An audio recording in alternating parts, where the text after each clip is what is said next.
Welcome to బీజీఎన్ Telugu updates. ఈ మధ్య కాలంలో చాలా ప్రాంతాల్లో అక్రమంగా తరలిస్తున్న మద్యం పట్టుకుంటున్నారు పోలీసులు. ఎక్సైజ్ పన్నులు చెల్లించకుండా అక్రమంగా రవాణా చేస్తున్న వారిపై ఎక్సైజ్ శాఖతో పాటు పోలీసు శాఖ కూడా ప్రత్యేక నిఘా పెట్టింది. ఈ నేపథ్యంలో అక్రమంగా పట్టుబడ్డ మద్యాన్ని శనివారం ధ్వంసం చేశారు పోలీసులు. రంగారెడ్డి ఎక్సైజ్ డిప్యూటీ కమిషనర్ పరిధి పోలీస్ స్టేషన్ల పరిధిలో నాన్ డ్యూటీ పెయిడ్ లిక్కర్గా పట్టుబడిన మద్యం బాటిళ్లను డిప్యూటీ కమిషనర్ దశరథ్ ఇతర అధికారుల సమక్షంలో ధ్వంసం చేశారు.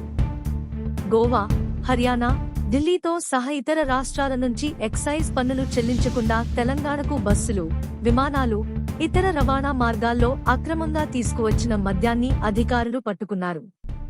అయితే పట్టుబడ్డ మద్యాన్ని చాలా కాలం పాటు పోలీసు స్టేషన్లలో నిల్వ ఉంచడగా వాటిని ఇప్పుడు ధ్వంసం చేశారు.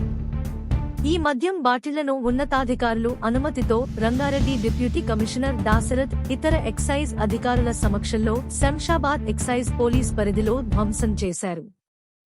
వివిధ పోలీస్ స్టేషన్లలో 686 కేసుల్లో పట్టుబడిన మద్యం సుమారు 10,222 లీటర్లు ఉంటుందని పోలీసులు అంచనా వేశారు. రోలర్ సహాయంతో ఈ బాటిళ్లను ధ్వంసం చేశారు.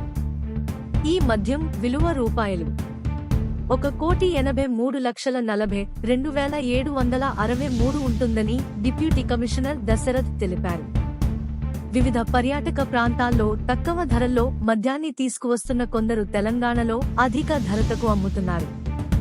ఇలా అక్రమంగా తరలిస్తున్న మద్యంపై అధికారులు ప్రత్యేక నిఘా పెట్టి పట్టుకుంటున్నారు. ఇలా అక్రమంగా మద్యం తరలిస్తూ పట్టుబడితే కేసులతో పాటు జైలు పాలు కావాల్సి వస్తుంటుందని పోలీసులు హెచ్చరిస్తున్నారు. Like, comment, subscribe.